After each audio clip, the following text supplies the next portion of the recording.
asalaamaaleykum mbokk internet yi ñuy seetaan tey suñu première émission xibaaru daara yi ñu ngi am mbégte di recevoir waa G7 bi li ma leen nuyoo ba pare dama leen di bàyyi ngeen nuyu askan wi ñuy seetaan à travers Bambey TV ngeen présenté wu. asalaamaaleykum madame Soxna May ñu ngi lay nuyu di nuyu suñu frère Mamadou Ndiaye di nuyu waa Bambey TV ñëpp di nuyu nos camarades enseignants tous les enseignants du département nuyu jàngalekatu Sénégal nuyu Sénégalais yëpp donc di nuyu les SG qui sont là muy le SG Cheikh Niang secrétaire général du SAEMS au niveau de Bambey di nuyu le camarade Ngom secrétaire général du CUSEMS au niveau du département merci beaucoup ñu ngi leen di sant ci invitation bi. asalaamaaleykum ñu ngi nuyu waa Bambey yëpp di nuyu waa Bambey TV di ko jaarale loxo Soxna May mu jaarale ko ci waa télé bi yëpp di aussi di nuyu waa Bambey ñëpp ñuy déglu di nuyu aussi waa Sénégal ñëpp ñuy déglu di remercier aussi de passage mon frère Ngour Ndiaye et aussi mon frère monsieur Ngom du CUSEMS.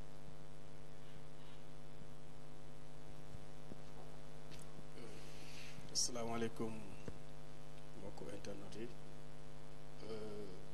d'abord ñu ngi commencé suñuy nuyu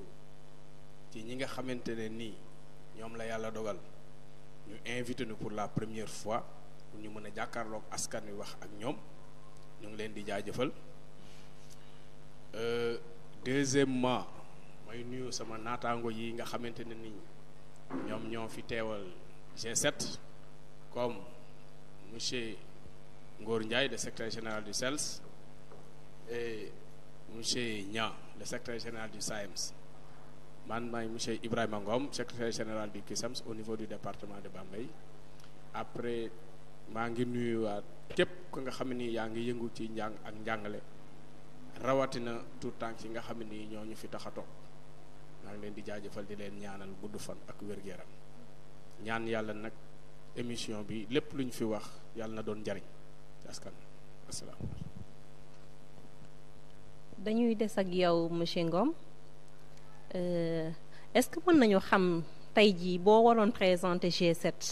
lan ngay wax mbokk internet yi ñuy seetaan. waaw bu may doon may présenter G7 ndax ne G7 mooy G bi groupe moo donc dañuy regroupé wu nañ lañuy regroupé woo regroupe mbooloo mooy doole mbooloo mi lan la mooy état bi moom moo waxoon ne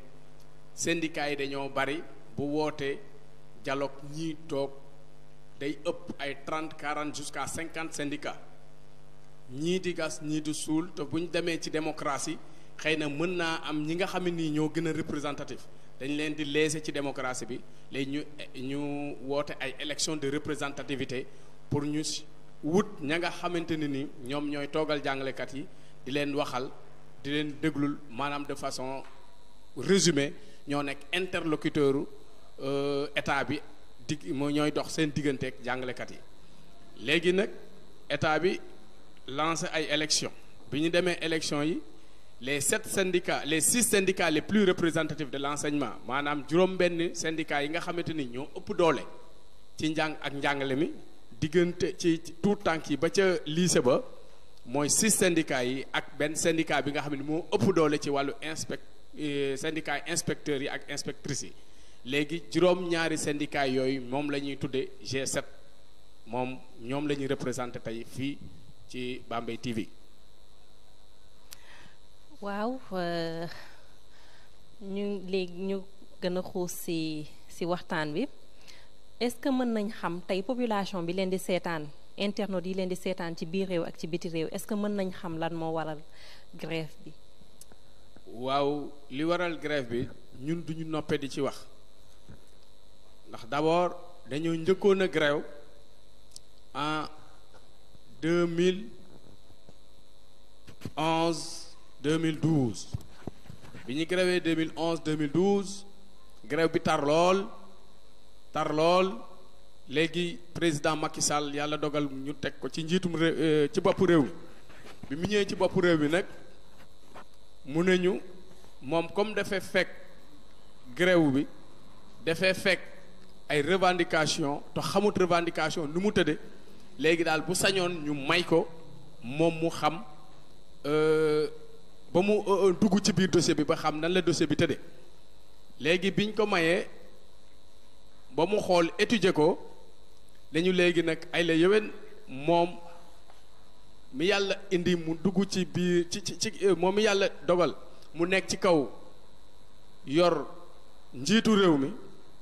da fa séenewut a signé ay accords ya nga xam ni comme nañ ko daan defee ay accords ya nga xam ni dañ koy signé ba pare pour sëlëm askan wi pour du ñu mën a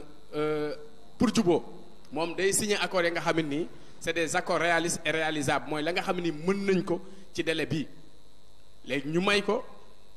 2013 kenn déggul grève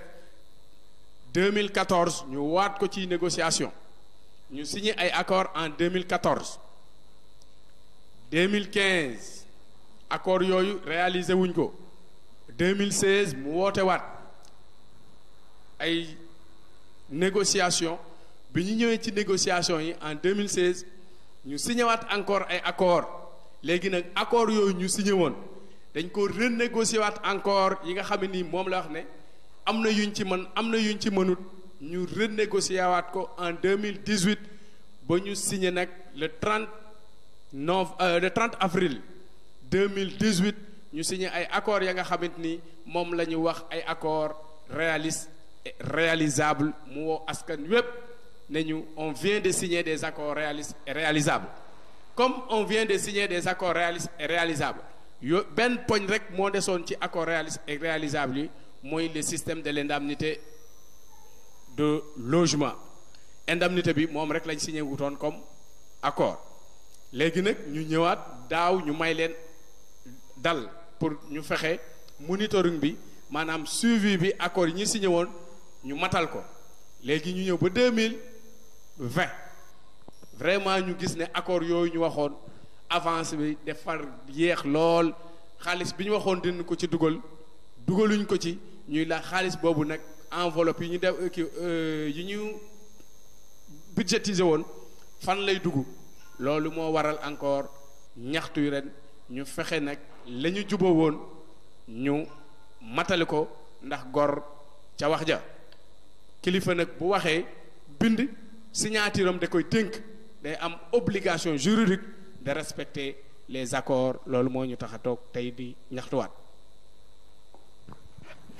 secrétaire général Ngom merci beaucoup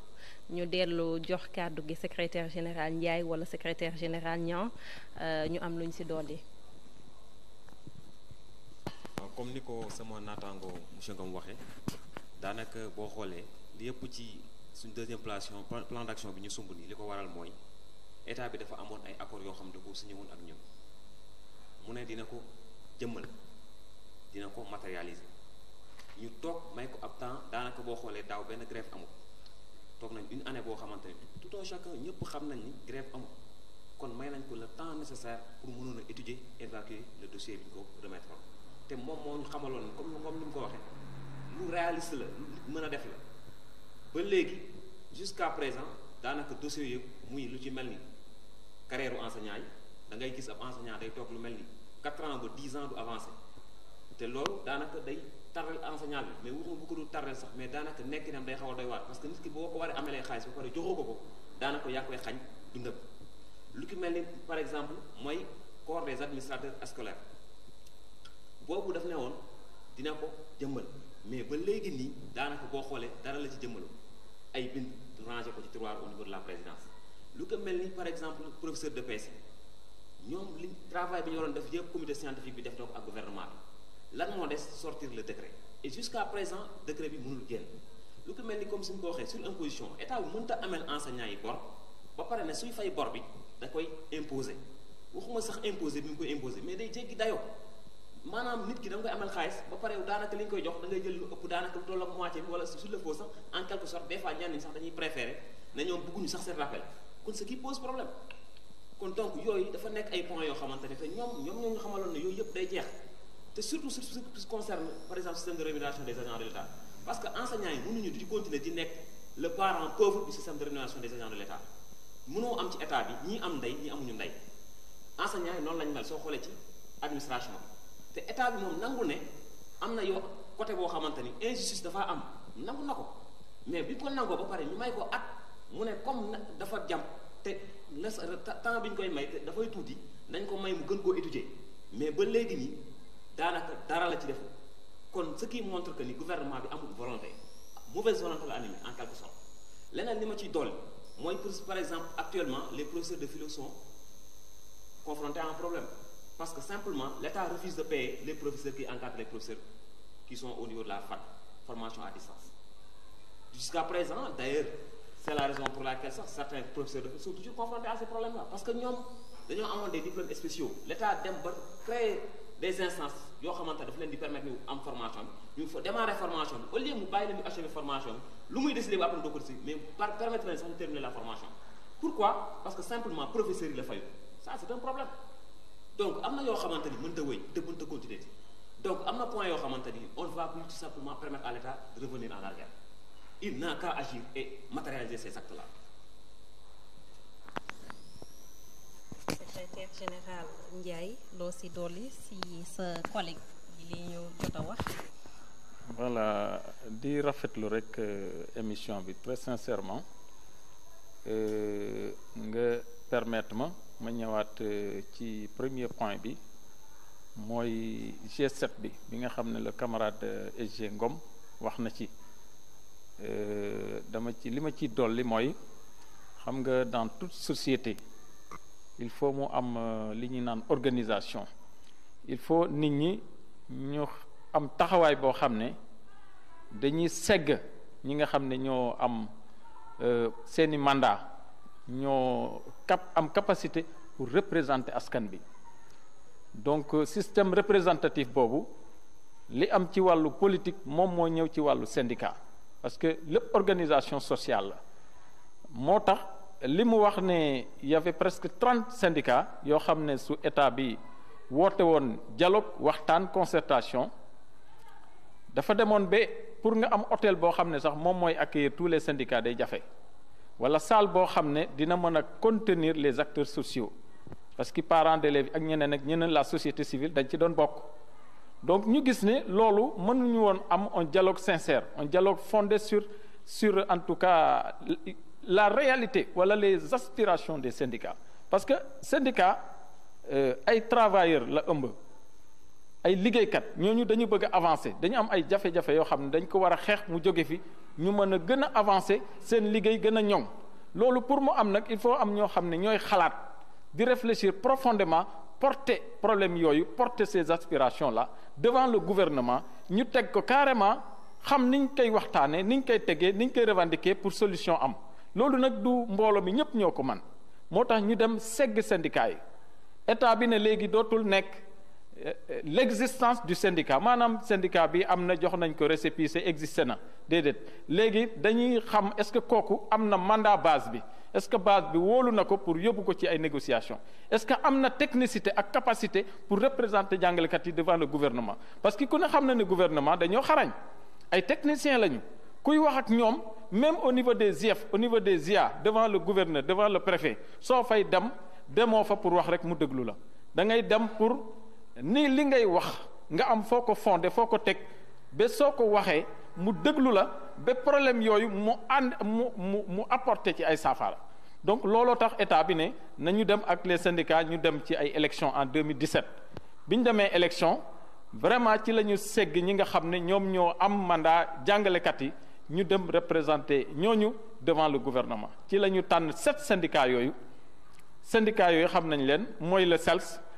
A le CUSEMS le SAEMS le SIENS des inspecteurs ak le SNELAS 7 syndicats yooyu tey ñoom ñoo am mandat base bi yépp tous les enseignants di wax seeni tur di agir seeni tur te devant le gouvernement dañuy agiter ay questions techniques apporter ay solutions techniques devant le gouvernement ba ñu xam ne ñii dañoo xarañ dañoo yàgg ci mbir mi parce que suñ carrière bi ñun ñoo ko construire carrière u corps émergent amul woon ñun ñoo xeex ba carrière bi taxaw kon lépp loo xam ne ñu ngi koy wax ci carrière bi fii ba retraite xam nañ ko maîtriser nañ dossier bi te mën nañ ko plaider devant le gouvernement looloo tax ñooñu nag état bi respecté leen ne dootul recevoir kenn dootul dialoguer ak kenn dootul négocier ak kenn koo xam ne bokkoo ci G7 boobu donc ñooñu moo tax ñu am légitimité di wax partout devant le gouvernement di waxal jàngalekat yi di kaasal jàngalekat yi te jàpp leen ne at yi passé yépp accord bu ñu am ak bu ñu am lu ñu gagné dugal ko suñu poche wala yóbbu ko ci xale yi loolu G7 bi moo ko xeex bi gagné ko looloo tax ñeneen ñi bu ñu jéem a divertir jàngalekat yi bu ñu fexe ba état bi jaarale seen galgal ci ñooñu pour jéem a yàqal jàngalekat yi ñoom ay intellectuel lañu ay borom xam-xam lañu yaakaar naa ne xam nañ seen doole fi mu nekk xam nañ seen intérêt fi mu nekk tey jii weer bi ñu nekk nii lépp lu jàngalekat am ñun ñii ñoo ko xeex du ñun ñii leaders yi kese mais c'est tous les enseignants ñun ñëpp ñoo ko xeex derrière le G7 parce que G6 la woon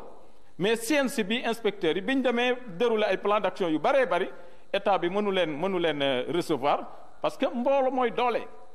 bi ñu xamee ne loolu mënta dem dañoo ñëw rejoindre G6 mu nekk G7 loolu moo lay won ne G7 bi am na lu mu représenté ci réew mi am na lu mu représenté ci jàngalekat yi am na avenir ci système bi moom moo mën a transformer positivement le système jàngalekat li muy xaar ci carrière am fii ba retraite G7 bi moo ko mën a xeexal moo ko mën a porter gouvernement bi def ko par force donc loolu aussi bu ñu fexe ay G nangam ñooñu suñuy collègues lañu suñuy camarades lañu mais ñi ciy jéem a dugg nañu xam ne seen doole nekkul foofu parce que koo xam ne amoo légitimité devant le préfet amoo légitimité devant l'inspecteur amoo légitimité devant l'IA amoo légitimité devant les autorités ministre bi du la recevoir kenn du la recevoir soo fay dugg pour ñu xeexal la ëllëg lu la dal yaa ko def sa bopp donc dañuy def lancer appel jàngalekat yi nañu ñëw rejoindre massivement le G7 ñu porter nos aspirations porter ce combat là gagner ko comme niñ ko daan defee su ko defee ku nekk nga gis ci sa intérêt nga mën a yokku te soo yokkoo école dina yokku xale yi ngay jàngal sax yaakaar naa ne dinañu yokku beneen point bi aussi mooy le problème des revendications madame je pense que ñun porté wuñu ay revendications yu bees soo xoolee même la presse yéen ñi les journalistes ñoom li ñuy wax mooy respect des accords mooy nañu respecter li nga xam ne ñoom ñoo gis ne accords yi yu valable la yu ñu mën a réaliser la ñoom am nañ capacité am nañ koom-koom pour réaliser ko ñu ne signé nañ ko te comme signé nañ ko dinañ ko réaliser yooyu mooy lenteur ni ñu ko mën a firee ci wolof mooy yéexaay jàngalekat dafa nekk kilifa enseignant foo ko wax ci àddina kooku jàppal ne lumière la maanaam torche la day nit donc ku mel noonu yow mënoo jël dossier am nga war ko traiter en 3 mois wala moins de 3 mois nga bàyyi ko ba ñaari at nga ne doo ko traiter dugal ko ci ay tiroir donc loolu mooy lenteur administrative yi nit ki nga war ko defal avancement rek nga yor say machine yor say jumtuwaay yépp ci àddina bi ni mu xarañee léegi nga ne loolu moom duma ko traiter dama koy bàyyi fii muy xaar di xaar ba fukki at mënta changer statut mënta changer grade léppam taxaw te kooku yaa ngi ko yaakaar pour mu defar réew mi ñiy ŋànk réew mi ëllëg ci ay loxoom lay jaar loolu madame mooy li nga xam ne ñun dootuñ ko nangu état bi am na ay jumtuwaay am na ay moyens ñu ngi ci 2020 mënatuñoo continuer di teg suñuy dossier di ko dugal ci ay tiroir nit ñi di dee bàyyi fa seen njaboot nit ñi di dem retraite bàyyi fi seen njaboot ñeneen feebar bàyyi fi seen njaboot loolu dootuñ ko nangu loolu état bi xam na ne réew bi ñu toll nii moment bi ñu toll nii en 2020 dootuñu accepter mukk ñuy jël suñu dossier di ko dugal ci ay tiroir loolu moom dina arrêter loolu mooy coow li ñoom li ñuy def enseignants yi duñ ko def gendarme yi duñ ko def militaires yi duñ ko def waa police duñ ko def yeneen corps yi duñ ko def université ñi fa nekk yaakaar naa ne ñoo fajal seen bopp seeni problème ñi fa doon dem retraite soo demee retraite presque nga balaa muy yàgg nga ñàkk sa bakkan ak leneen ak leneen seen prime de kii ak yooyu yëpp de recherche ak leneen ak leneen loolu ñoom ñoo taxaw xeexal ko seen biir te ñun ñoo leen ëpp mbooloo kon suñu feebar mën nañ ko fajal suñu bopp muy lenteur yooyu ak problème mu décisionnaire yi parce que jëlal décisionnaire yow soo ko reclassé mu nekk instituteur adjoint décisionnaire mu validé avancé am grade bu baax su jógee foofu dem ci beneen corps bi mooy instituteur décisionnaire nga ne kooku daal léegi na perte ancienneté de grade kooku na commencer par le premier grade wala soo koy fay rappel nga ne rappel bi moom jour bi ñuy signé acte bi ci lay commencer di compter rappelam loolu c'est inadmissible loolu mënatul wéy maanaam am na injustice yoo xam ne état bi xam na ne ñun ñàkk a yëngatu ak ñàkk a am peut-être fayda ñàkk taxawaay bi ci war loolu tax mu teg ñu ko léegi nag jàngalekat yi dañoo gën a yeewu parce que tey jii yaakaaruñu lenn du ñu abandonné du ñu démissionné système bi la ñu yaakaar dinañ ko tabax ñi am conscience boobu nag mooy mooy G7 mooy les enseignants yi nga xam ne porté nañ le combat en 2018 tey jii ñoo koy porté dinañ ko porté ba yéexaay boobu ñu arrêté ko problème mu décisionnaire yi ñu réglé ko yeneen i problème ak ci biir accords yi dinañ ci ñëwaat ci kanam mais li am solo daal mooy ñu ngi invité tous les enseignants autour du G7 pour que problème yi nga xam ne depuis 10 ans ñu ngi koy xeex ñu ngi jànkonteel ak ay problème ñu ngi ñuy lor ci suñu njaboot di ñu lor ci suñu carrière di ñu lor ci lu ne ba ci xale yi jàng problème yooyu ñun ñu porté ko ba gagné ko incha allah devant le gouvernement donc loolu mooy li nga xam ne moom moo animé le G7 animé toute la base waa ci 45 départements yi tey ñun am nañ école le mouvement est bien suivi léegi nag nañ koy yokk rek fayda bi ak fulla bi ak engagement bi nañ ko yokk parce que bu ëllëgee heure buñ ko gagné ku nekk di nga gis di nga gis sa bopp ci combat boobu ci ndam loolu ci victoire boobu donc c'est ça. Merci beaucoup secrétaire général Ngor Ndiaye je pense que affaire yi leer na nañ léegi dañ leen di laaj seen xalaat ci propos ministre Mariama Sarr ndax fan yi ñu génnoon na wax ci grève bi ak moom ay matuwaay yu mu jël ci accord yi ngeen amoon ak gouvernement bi léegi lan mooy ci seen xalaat yéen ñi waa G7 Bambey.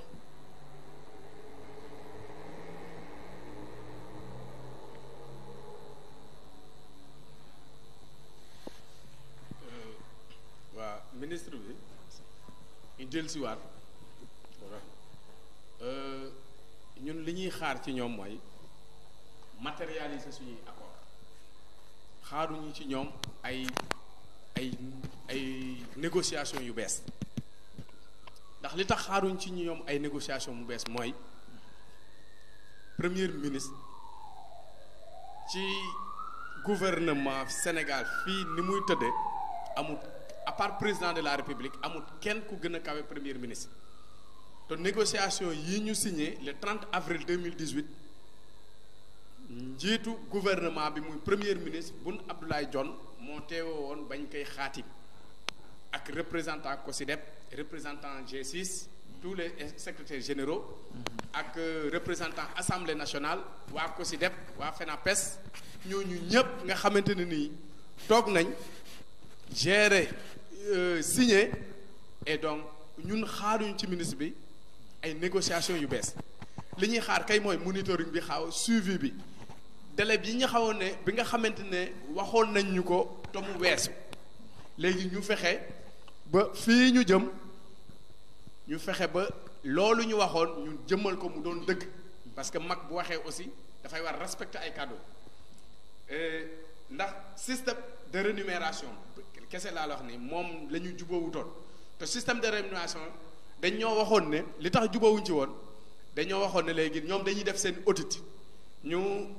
wut seen cabinet MGP Afrique ñu def seen audit bi ñu defee seen audit ñu xam ne exact ñu ne ay la yëwen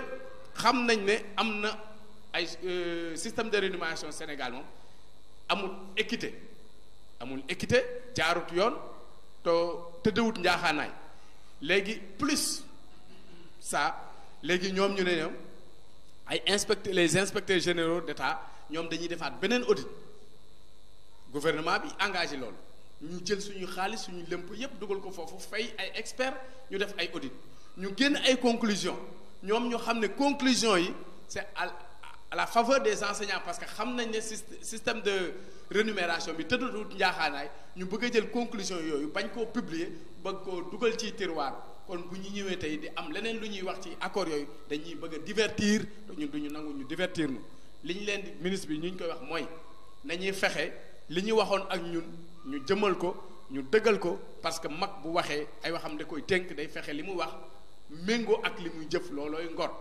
ñun loolu la ñuy xaar ci ñoom mais xaaruñ ci ñoom ay négociations yu bees yi ñu xam mooy li nga xam ne jubóowuñ ci woon ñu fexe ñu jubóo ko loolu la ñuy xaar ci ñoom ak décret 2018 bi décret 2018 803 du 30 avril 2018 bi modifié décret 77 du 30 juin 1977 bi nga xam ni moo créé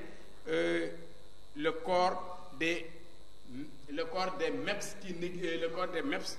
pour ñu reverser leen ci corps PCM yi donc ñu ngi koy tuddee CAP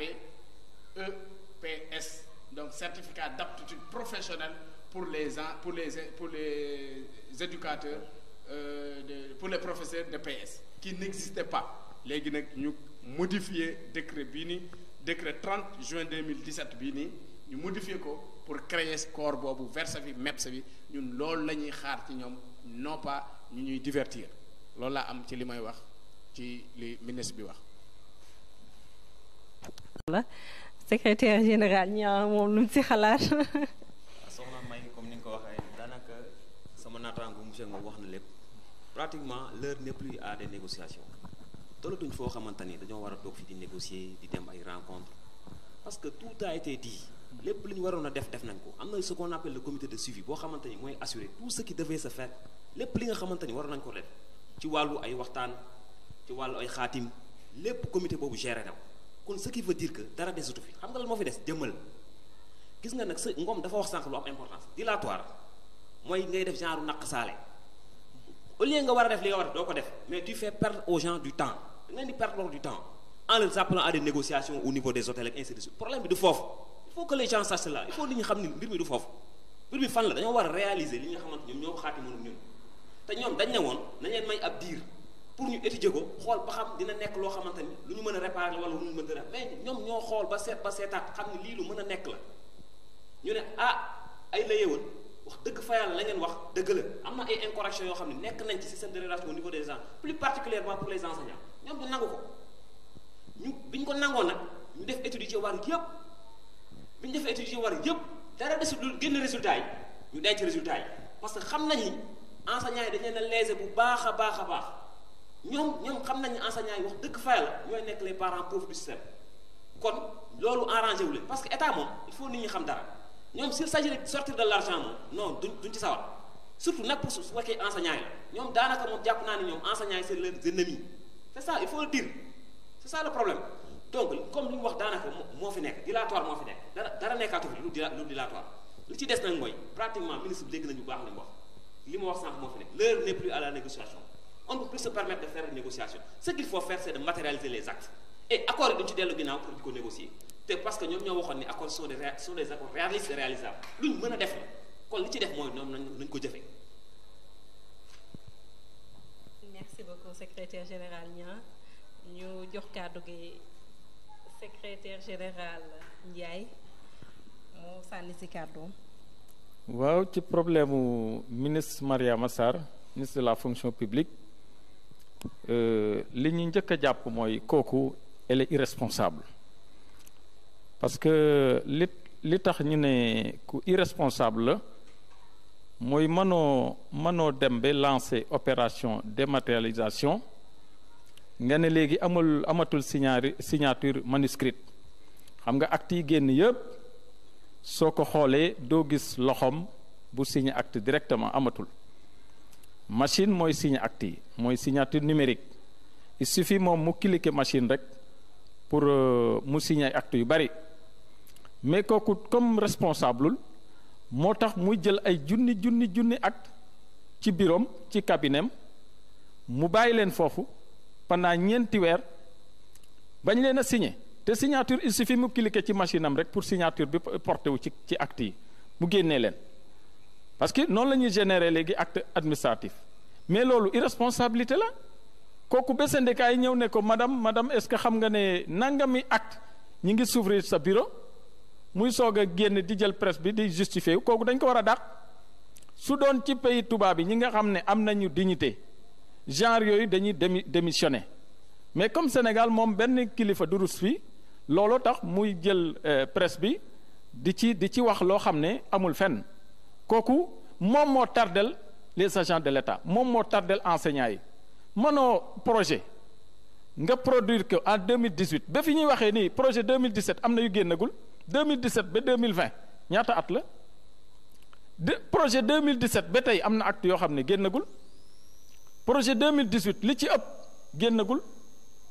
kon 2020 bi commission d'avancement automatique yi au choix yi commission paritaire yi nga xam ne presque depuis ñetti weer parce que je pense pour les instituteurs novembre la démarré woon waaw ñeneen ñi pare nañ depuis longtemps mais instituteurs yi rek novembre la pare le 29 novembre su ma juumul ñu prolongé waat ko sax prolongé woon nañ ko ba le 15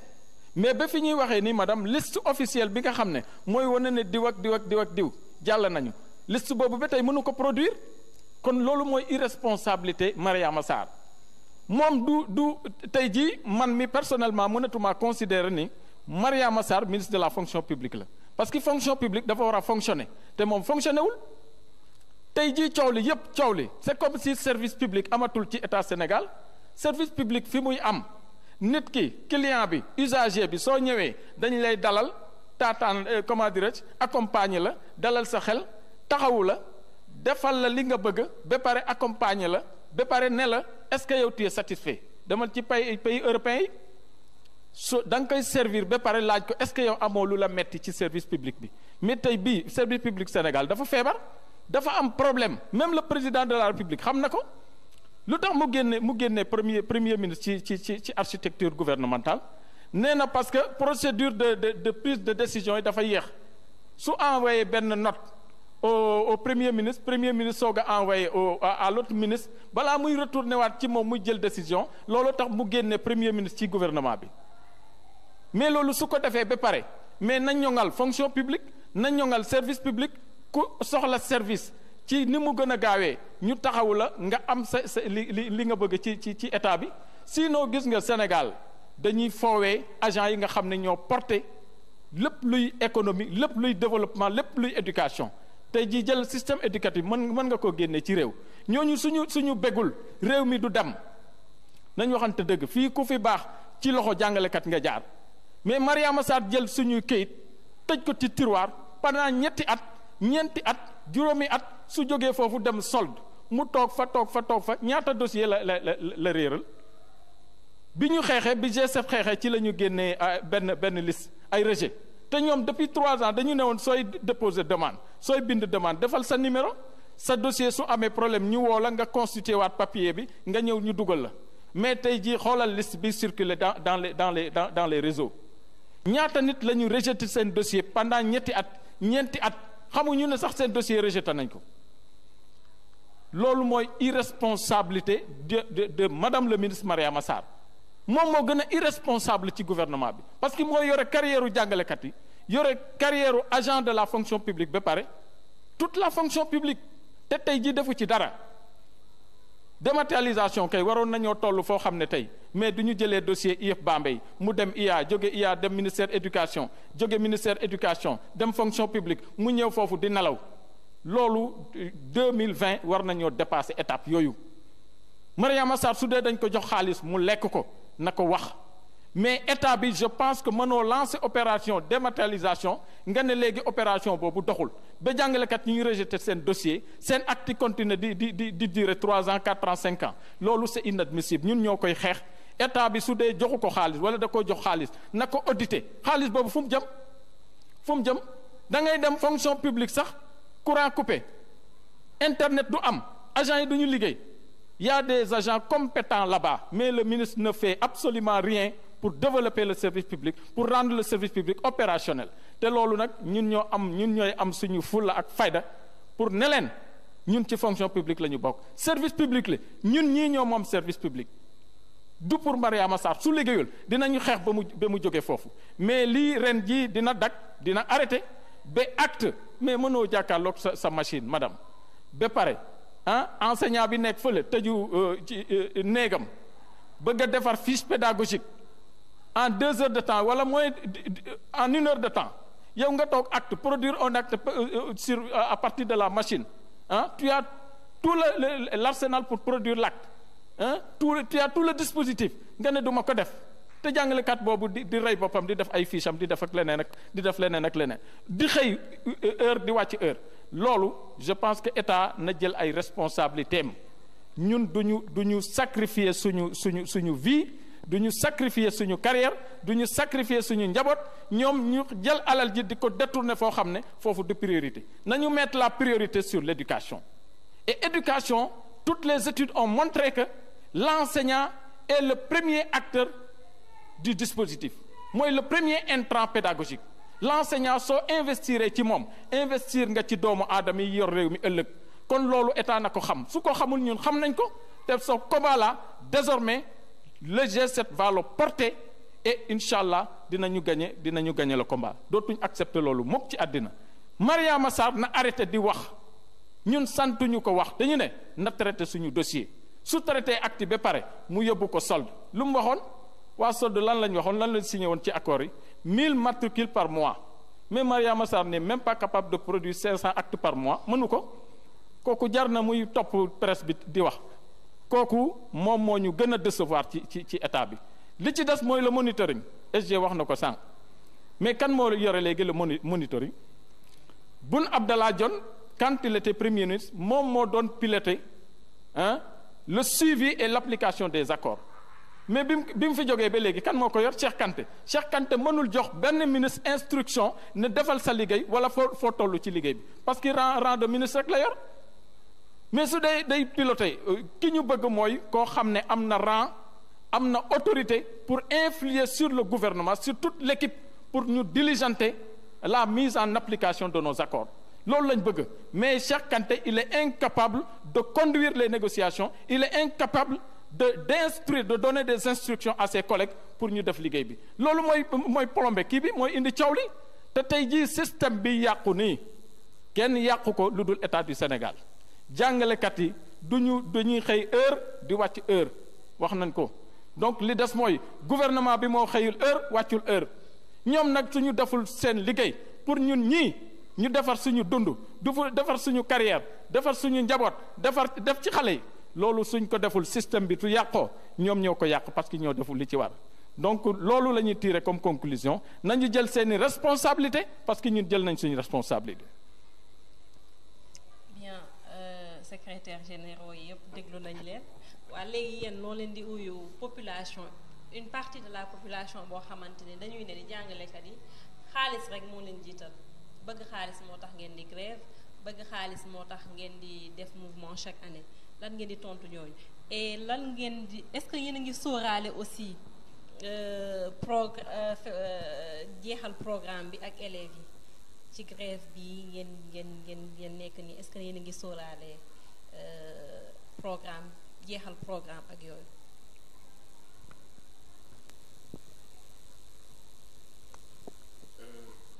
D'abord population bi dañuy fàtte ne ñun on fait partie de la population ñun ñoo nekk les premiers parents d'élèves ndax suñuy doom ñu ngi ci éducation bi système bi ñun suñuy doom nekkuñu école privée bu ñuy dem débrayage bu ñuy dem école dañuy téye suñuy loxoy doom yóbbu leen ba ca école ba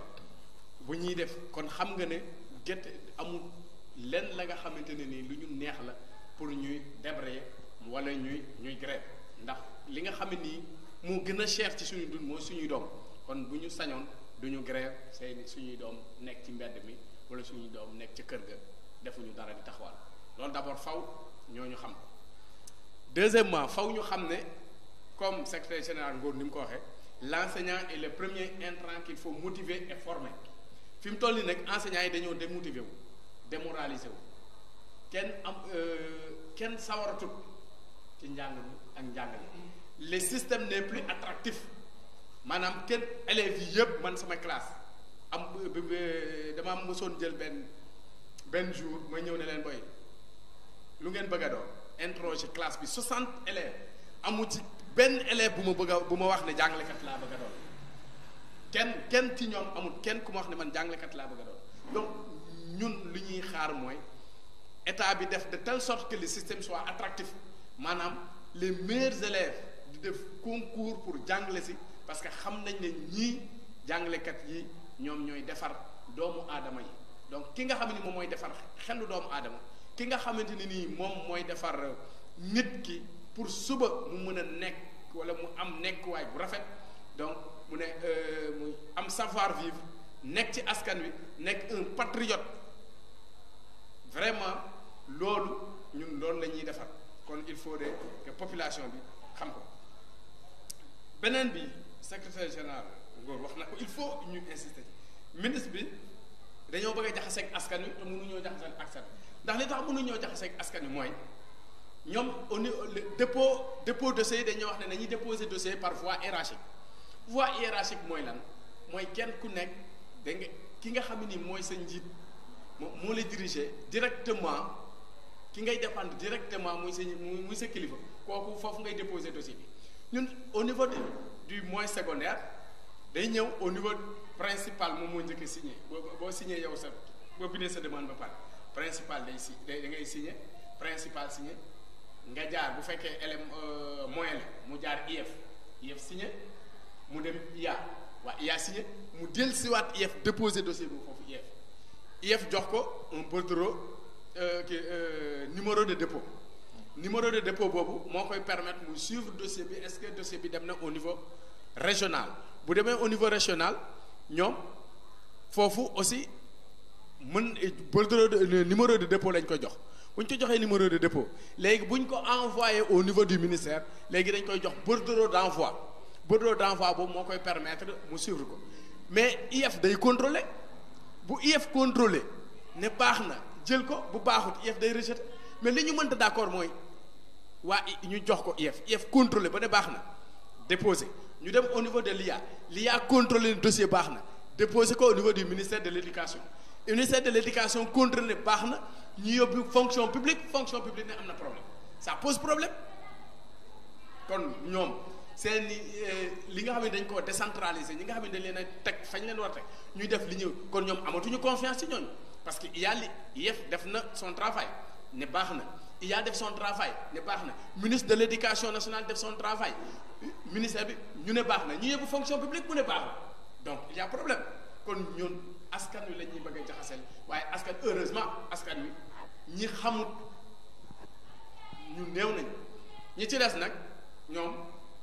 yàlla sax bu wàccoon di leen expliquer ñoom dañoo bëggul comprendre dañu dul comprendre mais 90% yi xam nañ ne ñun ñoo am dëgg xam nañ ne li ñuy xeex du mbirum xaalis mbirum xeex mooy justice sociale il faudrait que kenn ku nekk ñu jox la sa ak sa yelleef nit ku nekk ak li nga méngool nit ku nekk li ngay yemale mës naa aventure rek ci boy yi man leen léegi comme grève bi dafay bëgg a metti léegi deuxième semestre du ñu def devoir quoi dama leen di may yéen ñëpp 12 quoi pour tester leen une partie des élèves dit oui non 12 baax na quoi man leen pourquoi ñu ne non 12 c'est parce que moyenne bi 10 la comme boo amee 12 bon une discipline scientifique baax na oui il y a une catégorie d'élèves ñu lekk seen loxo mu ne non monsieur ñun d'accord ñu ci donc il faut ñu def devoir man ko lu tax d'accord leen ci ñu ne non c'est parce que ñun ba école ubbeeg léegi ñaari devoir yi def man devoir bi ma gën a néewle 15 laa am bu ma gën a néewle kon du ma bëgg ñuy def 12 parce que day wàcc sama moyenne ndax bu ñu defaatee devoir man mën naa am 17 18 19 man leen voilà xam nga loolu injustice la bu ma ñëwee yéen ñëpp ma jox leen 12 ma ne ko injustice la ma ne ko loolu la injustice boobu la ñuy xeex état bi injustice la ñuy tegal léegi il faut ñu combattre injustice boobu donc loolu injustice moom mooy premier ennemi de la paix te moom la ñuy xeex donc population bi faw ñu xam ne injustice bii ñuy xeex pour ñoom la waaw beneen problème bi mooy que les élèves ñun élèves yi ñoom la ñuy xeexal li tax ñoom ñoo ñuy xeexal daaw ci je me rappelle en 2012 grève bi bu muy metti j'avais 2 élèves en classe de terminale kenn ki c'était mon neveu kenn ki c'était mon cousin sama rakku yaay moom moo ko jur kenn ki sama mag bu jigéen moom moo ko jur ñu nekk en terminale yàlla dogal 2012 lu nekk wax nañ ma ko moment boobu même famille bi teg pression ci man da nga suñu doom yi war a jàngi et cetera ngeen nekk ci mbedd mi di font bañ a jàngale ji yàlla dogal ñooñu après 2012 bi ñu amee bac ñu dem université kii di def lettres modernes kii di def espagnol ñoom ñëpp en 2018 am nañ kenn ku nekk master 2 kii am na master 2 en lettres modernes kii am na master 2 en espagnol def FASTEF booy bi am sam cousin bi am master 2 en espagnol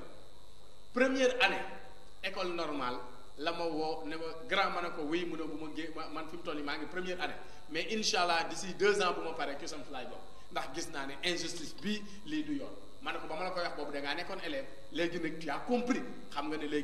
léegi kon élèves yi aussi ñun foofu lañ leen di woo ñu comprendre xam ne ñoom la ñuy tracer yoon wi parce que li wolof di wax ne ñaay buy xàll yoon doom yaa tax mais moom xam nga ne moom ñax mënu koo téye kon ñun bu ñuy xàll yoon wi suñu doom yi moo tax suñu rakk yi suñu jarbaat yi yii suñu élèves yi nekk ci biir école yi ñoom la ñuy xàllal yoon wi il faut qu'on se comprenne jaajëf. waaw pratiquement soxna may dégg naa bu baax li ko wax pratiquement boo déggee population bi li ci ëpp li ñuy souvent li ñuy wax naan enseignant dañoo bëgg xaalis mais xaalis jàpp naa ni kenn bañu ko quoi mais des fois am na loo xamante ni moom rafetul jekkut plus souvent c'est ça le problème parce que man jàpp naa ni politicien bi nga xamante ni man jàpp naa ni liggéeyul dara askan parce que boo xoolee un député là député bi nekk au niveau de l'Assemblée il n'est pas plus méritant que l'enseignant on se dise la vérité député bi nga xam ne ngi assemblée dara la defalul askan wi dara kon kooku mënta gën a nekk le plus méritant que l'enseignant et si tu compares son salaire avec le salaire de l'enseignant il peut le payer jusqu'à 2 à 3 fois de suite ce qui pose problème pire encore comme wax na ko sànq injustice mënu koo weesu lu jaadul kooku wax mu xam ne jaadul parce que présentement soo xoolee député bi impôt li muy fay 1500 ñetti téeméer nga ñëw ci enseignant bi gën gaa néew ki ciy fay lu mu néew war na mat moom minimum 15 à 60 000 des fois le plus souvent ce qui montre que ni y a une injustice notoire bu jéggi dayoo ab député boo xam day fekku ba ñetti yoon salaire enseignant di fay ñetti téeméer enseignant bi di fay def ñaari junni ba fukki junni mais doy na waat buñ taxawee fii di ñu wax waa xaalis nañu arrêté xaalis kan baju li ma ciy dolli sànq nee nga ñun enseignant yi daanaka xaalis la ñuy grève c'est faux parce que ñun man Bambey 3 laa nekk il nous est arrivé une année administration dañu leen a envoyé ay lettres di demande ba sonn pour lan ñu defar ñu ay toilettes il nous a fallu ñun enseignants yi ak élèves yi ñu def benn marche pour montrer que ñun toujours xaalis dañuy xeex mais cette fois-ci lan la doon xeex pour ñu ñoŋal suñu école et plus encore li gën a grave suñu école ba léegi y a des abris provisoires mais ce qui pose problème gis nañ nit am na yoo xamante ni bu ñu koy wax comme li nga ko wax sànq am na ñoo xamante ni mënoo leen expliquer bañ comprendre parce que bëgguñoo comprendre sont toujours des ennemis de l'enseignement bëgguñu enseignement d'autant plus que enseignants yi gën a bañ loolu problème la ñooñu mënoo leen wax luñ gëm li ci gën a grave tamit ba tey des fois da ngay dégg nit mu naan enseignants yi chaque jour suñu doom am ay doom lañu ak i jarbaat ngoom mi jarbaatam wala rakam wala doomu magam wala nangamam boo xam ci moom la responsabilité ci moom la nekk rek chaque jour de des fois da koy yóbbu école wala ci kër ga lay bàyyee ko dem école te moom moo ko yor ca kër ga kon ce qui veut dire que ni élèves bu ñu leen bàyyee des fois ñu débrayé ñu ñibbi kër ga loolu ñu neexul parce que koo xam ne yow da ngaa bëgg mu tekk te yaa ko yor te daanaka bi nga fëy ak tey bu mu jënd yaa ko jënd kon kay daanaka su fekkente ne jàngam dafa nax sax yow sa xaalis kay moo na sax yow mi nga xam ne yaa koy financé kon nañ arrêté di bàyyi am yoo xamante ni ñu koy wax pour yàq deru enseignant yi loolu rafetul jékku te bu dul dara am na ñu bëri ñoo xamante ni yàlla mi ma tiib moo tax may wax ñu bëri enseignant yi ñoo leen di appuyer mooy la des fois ñoo leen di dimbali ci benn côté kon am na yoo xamante ni bu ñu nekkee nekk ay nawle am na yoo xamante ni jékkul ñu koy wax ñu koy teg ci deru enseignant yi loolu laa amul ba ci wax. secrétaire général Ngor Ndiaye loo siy dolli. waaw ci question boobu li camarades secrétaires généraux yi wax moom moo am mooy ni population yi sax dama jàpp ne ñi amul la bonne information ñoom ñooy critiquer mais ñun ñi nga xam ne dem nañ ci marche bu ne keroog le 23 janvier bi passé à Dakar ku fekkee woon marche boobu ak presse bi ni mu mobilisé woo population yi ni ñuy accueillir jàngalekat yi ci rue de Dakar yi ba rond-point RTS li fa daje ci ay nit population yi solidaire di yuuxu di tàccu di encourager jàngalekat yi loolu nga xam ne peuple bi ak jàngalekat yi ñoo ànd soo jëlee également association parents d'élèves yi muy au niveau national muy au niveau régional au niveau départemental ba ci président Mamadou Gaye mi nekk fii ak ñun ñoom dañuy partager dañuy informer wu dañuy bokk ak ay jotaay bokk ay rencontre di waxtaan ñu xam ne ñun ñoo am dëgg ci kaw état bi soo jëlee société civile ba ci waa COSYDEP ñoom ñëpp ay journalistes ngeen xam ngeen ne ñoo ñëpp enseignants yi la ñu àndal parce que ñoom ñoo moom dëgg bi soo jëlee opinion bi en général boobu ba au niveau international sooy lire internet bi di consulter les réseau bi yëpp da ngay gis ni ñun laajuñu dara dañu ne état bi daf ñu amal bor boobu depuis enseignement bi mu sosoo ba léegi soo xaymaa bor bi avant du enseignement bi mu sosoo sax maanaam depuis xeex bi mu taree ba léegi soo xoolee 2006 ba tey grève cyclique presque arrêté wul te loolu du dara lu dul fay ñu suñuy bor jàngalekat boo gis madame muy dox nguur gi yoral na ko bor loolu mooy dëgg man mi yoral na ma ñaa mi yoral na ko ngom yoral na ko keneen ak keneen Mamadou Ndiaye mi nguur gi yoral na ko bor ñépp la yoral bor léegi nag soo gisee ñeneen ñi di wax da ngay comprendre ne peut-être ñàkk xam la parce que jàngalekat kese ci fonctionnaire état bi moom mooy ki nga xam ne day ñëw loger ak yow ak population yi fi mu dëkk foofu la population yi di dëkk boutique bi population di jëndee enseignant bi foofu lay jëndee donc lépp loo xam ne population yi ñu ngi koy def guddeeg bëccëg ci wàllu doxal gox bi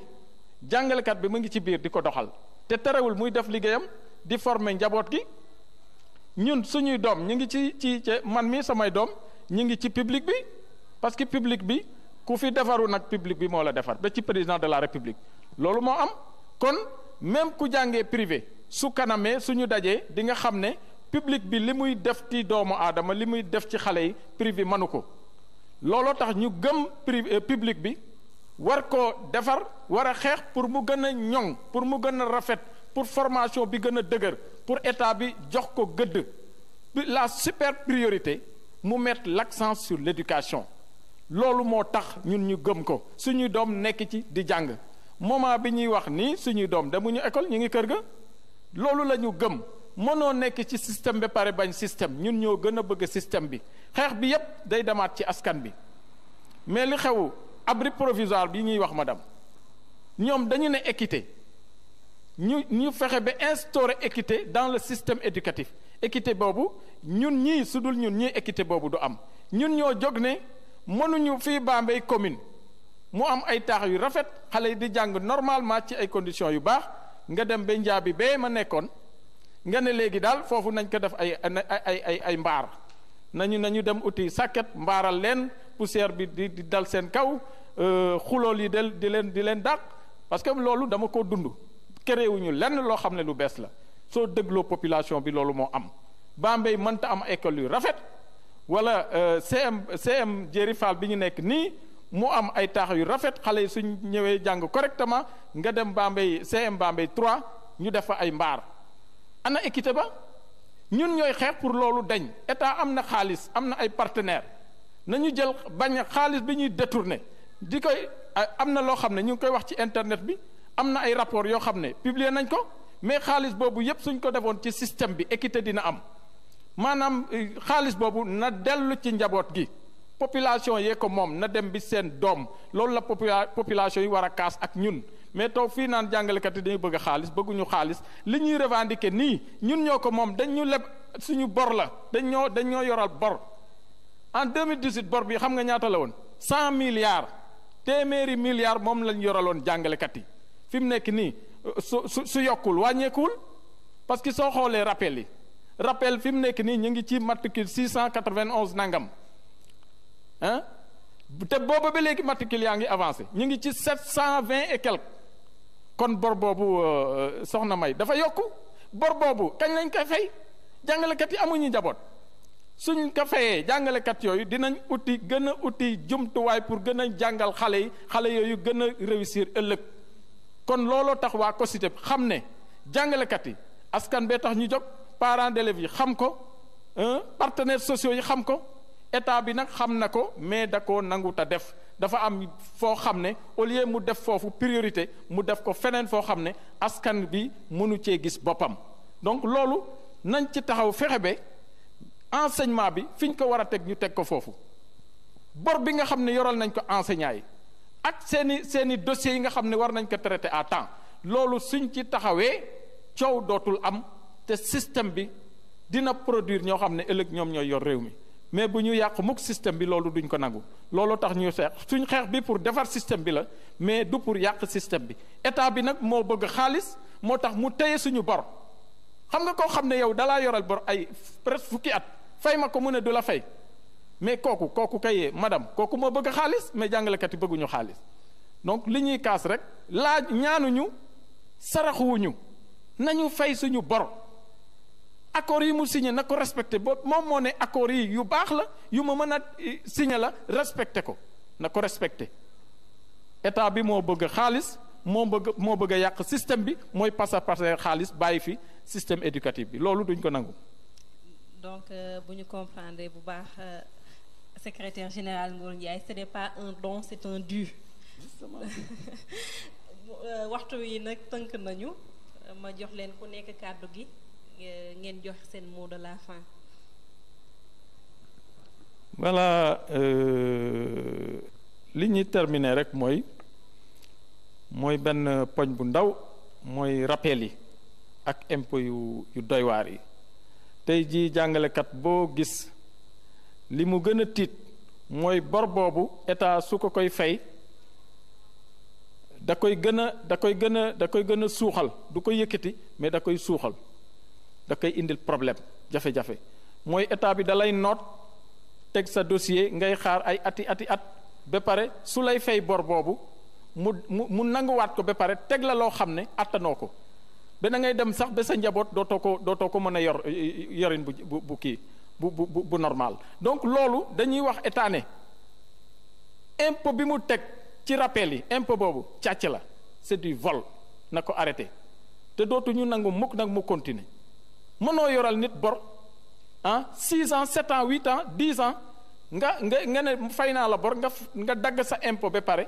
bor boobu nga fay nga continuer di ko dagg par weer ba kooku dootul yor benn salaire loolu na ko arrêté madame loolu moom la ñuy wax état mu arrêté ko sans délai donc di leen sant suñu frère Mamadou Ndiaye mi nga xam ne mooy directeur télé bi Bambey TV di la sant yow suñu jarbaat soxna May ak équipe bi yépp Bambey TV ca kaw ca kanam Mamadou Ndiaye c'est un homme de vision ku ma xam laa kuy liggéeyal askan bi te du tey loolu nag dañuy ñaan yàlla yokk ko chaîne bi mu dem ba nekk une chaîne mondiale à dimension mondiale mu nekk référence à travers le monde je sais que le dynamisme est là l'intelligence est là te ñun ñëpp incha allah dinañ ci jàpp foo leen ñu woo dinañ fa wuyu parce que télé bi suñu télé la suñu fierté la na ci ñëpp jàpp également parce que su développé woo ñun ñii ñoo ko moom donc je vous félicite merci beaucoup. Pratiquement man li may wax moom c'est très simple la matérialisation tout simplement des accords liñ ci xaati boon ak ñoom nañ ko jëmmal wax ji yëpp jaratu ko fi enseignants yi toog nañ may nañ leen ab diir li des léegi ñoom ci ñoom la dese nit nag boobu fekkee gor la te fekkee gor te Sëñ Abdou Lahad am na lu ma waxoon te daanaka loolu gor bu ne boo ko déggee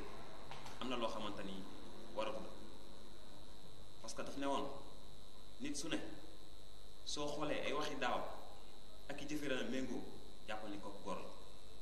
mais nag ñoom nañ xool ci wax jooju nga xam ne Sëñ Abdou Lahad Mbacké waxoon na ko ñoom seen wax jooju fan la féete bon di leen di remercier yéen waa Bambey TV parce que vraiment je vois que ni c'est une première mais sant yàlla parce que lii moom bon je me dis que ni dëkk bu nekk soxla na ko te comme ni ko sama grand frère waxee grand Ngor Ndiaye Mamadou c'est un homme de conviction mais très déterminé aussi xanaa di ko ñaanal bon vent ainsi que toute l'équipe mais aussi di remercier de passage mon frère Ngom aussi secrétaire général du CUSEMS di remercier waa Bambey gi yëpp ak internet yi ñu doon déglu ñëpp vraiment di rafetlu émission bi bu baax a baax. waaw man balaa maa terminer d'abord moo wax Macky Sall ne moom xamul boppam ndax bu xamoon boppam day jël exemple ci boppam injustice moo tax mu nekk ci njiitu réew mi parce que bu ñu ko bàyyi woon moom kese fitam ak xelam xalaatut mu génn gouvernement Abdoulaye Wade dañ koo teg injustice mu génn gouvernement bi gars yi jàppale ko xam ne injustice baaxut moo tax mu nekk ci bopp réew mi kon xamut boppam ci foofu jëlut exemple ci boppam foofu injustice moo tax mu nekk président. Deuxième exemple bi tax ma wax ne xamul boppam mooy que c'est le seul président qui a été formé par l'école publique sénégalaise comme ñun ñoo ko formé nag dëgg-dëgg